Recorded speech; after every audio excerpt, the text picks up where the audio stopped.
My name's Don. And I'm Peter. And we are two plebs talking about...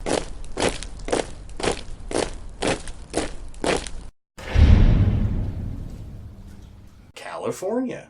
This week in the DPRC. And I think it's not peak California this week, but it is a thing that we talk about intermittently being a big part of California. Which is to say, it's a strange coincidence that California sort of looks like a leech attached to the butt of the U.S., because we actually are. Okay, where's this coming from? So, you may remember a while back we were complaining that, or reporting, I guess, that California was going to sue the United States, specifically the Trump administration, for removing Obama-era clean air policies and letting California set their own. Okay. Right? Because, for some reason, once again, you can create these regulations, but if you try to get rid of them, that's lawsuit worthy. Right. Well, they haven't actually sued yet because there isn't actually a reg out saying what's going to happen next. However, what we all do know is that Trump's going to go, no, California, you can't do that anymore. Right. Because he's already said so. That's effectively his plan.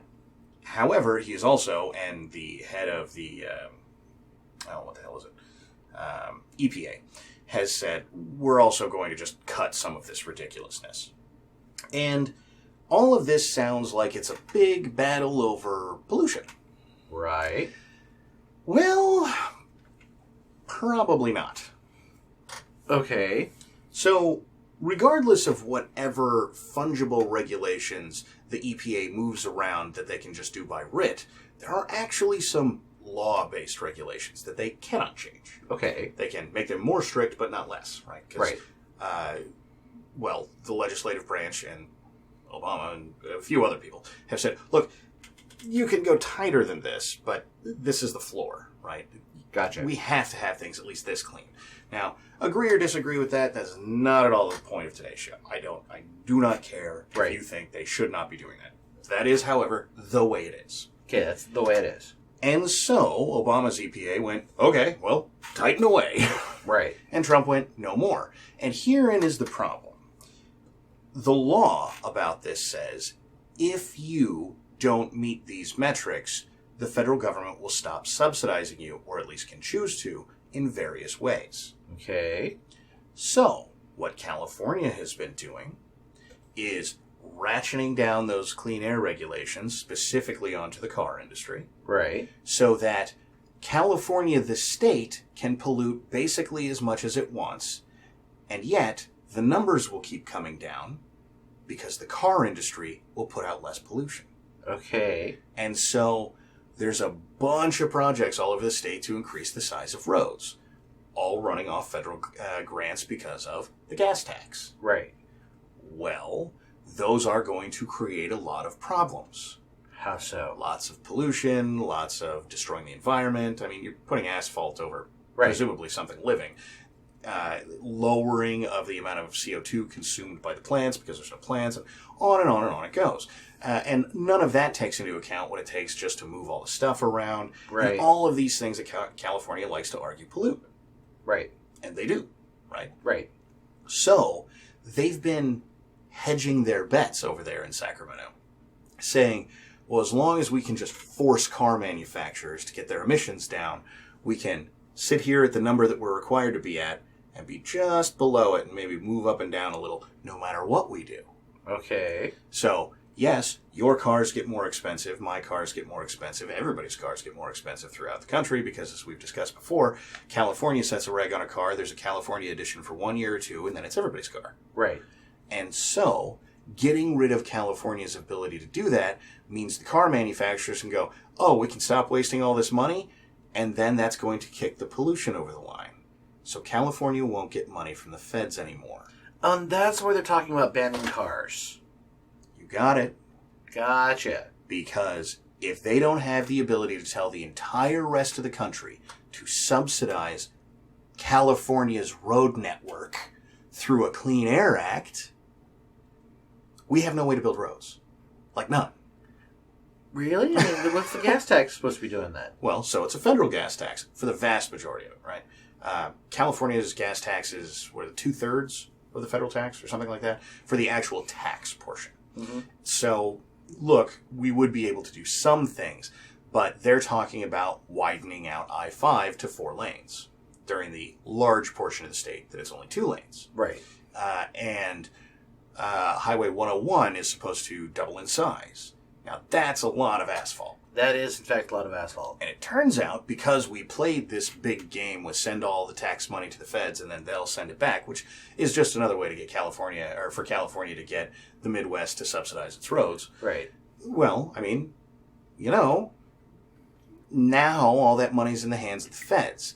And everybody thought this was fine because they could keep putting in all this progressive policy, and you could play this game that they were playing with the amount of pollution, right? And it wouldn't matter, and California could do whatever it wanted.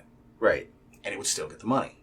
Right. Well, somebody came along and went, how about we just stop the clean air progressivism? And California lost its mind. Now, we have speculated lots as to why this is, because they clearly don't seem to care about pollution that much. But I think this explains it all. Right. Because no more Fed road money? That's a lot of money. That's a lot of money. And so Sacramento is out there going, well, your commutes are going to be longer, and the world is going to end, and jobs are going away. Wait. Why are commutes going to be longer? Well, because they're not going to build more road. That means the commutes are going to stay the same. Well, for the short term. But California is increasing in population, and you can argue about where that's coming from all you want, because we've talked net migration to California. Right. So, seemingly, it ain't coming from the other states. But California is increasing in population every year, and so there are more people on the roads. So, if you don't build more roads, the congestion worsens. Okay. Now, when they talk jobs, what they're talking is, and I can't even believe they cited this number, every $1 billion of road money, money for road work, right, produces 1,300 jobs for 1 year. That's a lot of jobs. Well, sort of.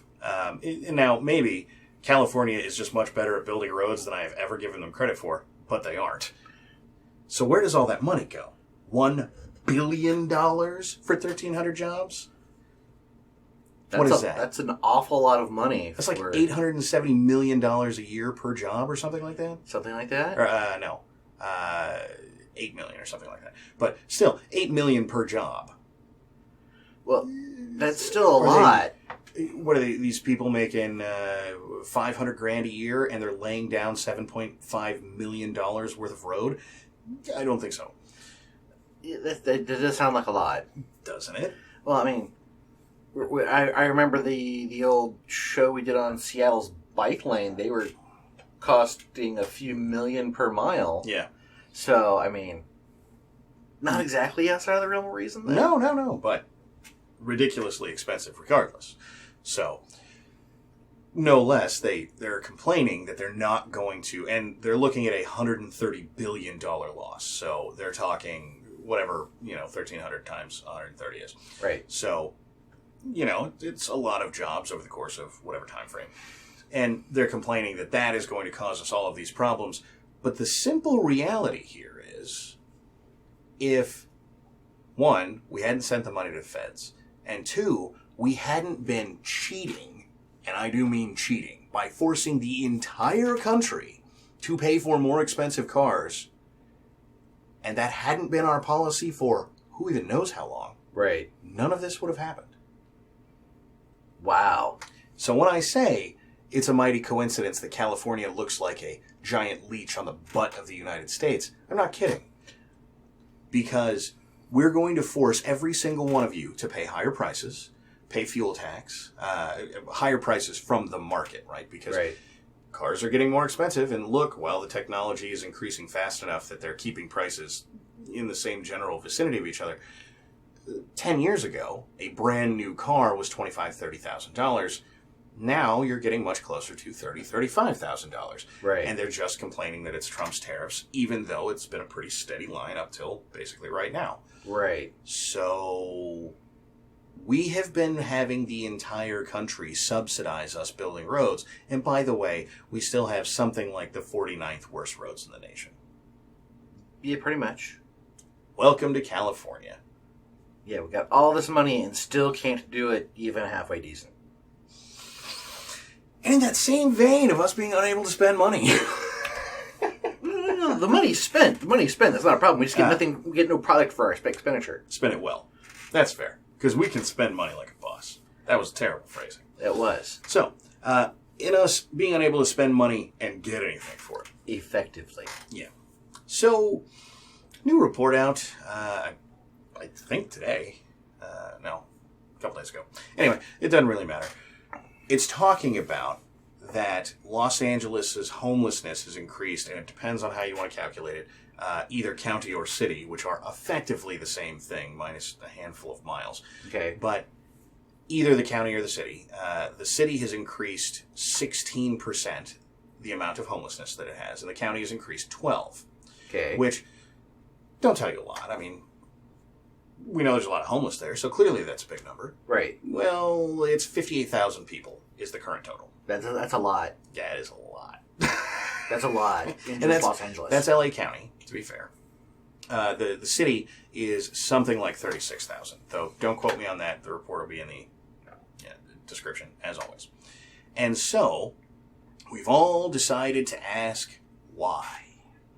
Okay. Which is sort of amazing unto itself. Because that's a good question to ask. Right. Why are we here? How did this happen? Well, the big problem is that you need 44,900, give or take, to afford a single family home in Los Angeles anywhere. Right. And this is, you're talking postage stamp, 1,000 square feet, 2-bedroom, 1 bath. Yes. And so what they're saying there is about $22,000 a year, so a couple grand a month, right? And that's just to be able to afford to live in the house, and presumably you live like hell, right? Right. And so that's just for the house, not including utilities there for food for you to consume and other things that people would consider essentials. Right. Well, let's be honest here. It doesn't include an iPhone either, and that's the end of the world in a modern context because reasons. Right. So this is a big deal, and this leads us right on into California's housing crisis. And the problem is that we aren't subsidizing homeless enough, even though the same article saying this are like, yeah, we're throwing hundreds of billions of dollars a year in California into the homelessness problem, and for some reason it just won't go away. Yeah, shocking, right?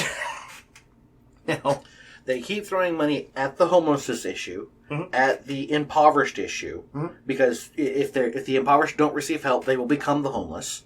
that's the rumor. So this would be a preventative measure. Sure. And then low income because they don't want they're trying to buttress the entire slide of everybody becoming homeless. How? By just giving them money? A lot of it, yeah. Why not provide them with programs to no longer be in that situation? Well, this brings us to the giant myth that no one wants to be homeless, because we have those programs in every city in the state. And certainly Los Angeles is talking about... Are they just overburdened? No, actually, LA is not saying they're overburdened, which is amazing. But they have reached out to 14,000 homeless people in LA and given them service. I think it's 14,400, but seriously, next to 60 grand, who cares? Right. And so, see, we're doing stuff and things, and that's helping. Just not enough. But why is it Obviously. that the homeless problem is growing? Because they found out they'll get free stuff. Well, that's certainly not helping. Is what I'm guessing. Well, I mean, look, we've talked about this a lot of times. If you want more of something, incentivize it, and we're literally giving people money to be homeless, which is a pretty direct incentive. Right. So, yeah, kind of. Because, yes, I mean, I would like to have lived in the whole idea that no one wants to be homeless. There's only one problem with that. You know it's not true? I have talked to a lot of homeless people like, no, this is the way I like. Yes. This is what I like. This is how I want to live. Yeah. And there are plenty of people in that situation of that is the life that they want. Exactly. And that is a myth, according to all of these articles. They all address it in at least one sentence. So, yep, this is just a lie. We know that it's all mental health problems. And don't get me wrong, obviously people who think that way are crazy. Well, maybe that's the case, right? That way you can just wrap them all into being mentally ill, and therefore something, it's not us incentivizing people. Because who in their right mind would want to live off the generosity of other people? Yeah, most people. And so all of this gets addressed, and we know it's a mental health problem, and this is a big criticism of Reagan because he shut down all of the mental health facilities. And before that, California didn't have a homeless problem. Yes, it did. Yeah, it did. But and so I would agree that the homeless issue exploded because of that. But they already had it. You would be wrong, right? So at the time, you certainly could have said that, and you would have been right. Right, like, well, there's a homeless problem, boom, right? And so it exploded. And then we started subsidizing homeless, and this, it went up and then kept going up a little bit, went to whoop. Real fast, because, we said, well, we're going to help out the homeless. And the homeless in other states said, they're helping out the homeless? Right. Where's the train? Let's go. You got stuff? You got stuff I can have? Cool. Right? And right. So back to why California currently houses about 25% of the homeless population of the entirety of the country. I get the feeling that number's going up. Chances are. But as checked a few days ago, it's still 25%. Well, so we're still relying on the last set of reports here. So L.A. releasing this one is where we'll start to get the tip of the iceberg of how much did it go up, right? Right. Tip of the spear. Sure. And so this leads us to maybe LA has an answer that they have provided us in a somewhat different context. Oh, what's that? Well, the city, for a while now, the internet has been exploding all over the place, suddenly learning that the plebs were right, which is to say that we're all getting horrible medieval diseases showing up in Los Angeles. And welcome to the party, internet. I believe we've mentioned that a few times because of the homelessness issue. Right. I think what kicked it off was the spread of hepatitis from San Jose north. Yeah, basically. I think that's what started that. Up to Frisco. And so, L.A., getting all this bad press, decided maybe we should clean up all this garbage all over the place. Bob, take people down there and clean it up. Okay. And so, and I'm not making this up. I don't even know how this exists or why. The homeless have some sort of lobbying arm, and they sued the city. The ACLU? Maybe. I'm serious. There are plenty of legal groups whose whole purpose is to help out those who are being tread upon and who don't have the means to defend themselves. You're trying to make something out of nothing here. They seem to have a union. A homeless union? Being homeless is a job now? Well, you get paid regularly until you retire, presumably, when they keep paying you. So it's a job with a pension. Sounds like a union job. It does. Oh, you have lots and lots of rights that other people don't have. What? All the homeless bills and protections and things. Oh, yeah, sounds like a union job to me. Protected class. We're getting there. So, the city came down and said, we're going to clean up Skid Row. And so, somehow or another, the homeless organized and sued the city. Okay. Now, this unto itself, more than a little weird, right? However, the city settled, like, almost immediately. Wait, what? Yeah. And the settlement was, look, we're going to come through and clean up, like, the rotted out couches and tables that are just falling apart. But you get to keep Skid Row and basically whatever you want on it. So we're going to settle to not fix the problem. Yeah. Now, why is LA's homeless population increasing? You can't even go, we can clean up the trash because it might offend the homeless. Because they get to live where they want, how they want, and then get paid for it. Yes. And, by the way, through all the other articles that are talking about how this is a big problem because there's growing homelessness, not a one of them thinks this is a problem. Not one. And I happen to know that the latter settlement story was published in the Los Angeles Times before the reports came out. And what's amazing is the LA Times has an article about why homelessness is increasing in Los Angeles. So they have to know. They have to know. I mean, they know it's increasing. They're apparently not sure why. And, I just can't think of a reason either. It must be the housing crisis. It must be the housing crisis. That's why the homeless are taking over a portion of a city. Yeah. And living there how they want. Yeah. And then suing to be protected to live that lifestyle and still get paid and receive all the services we say we're going to use to help alleviate them from being in that spot. Yeah. It doesn't seem to be working.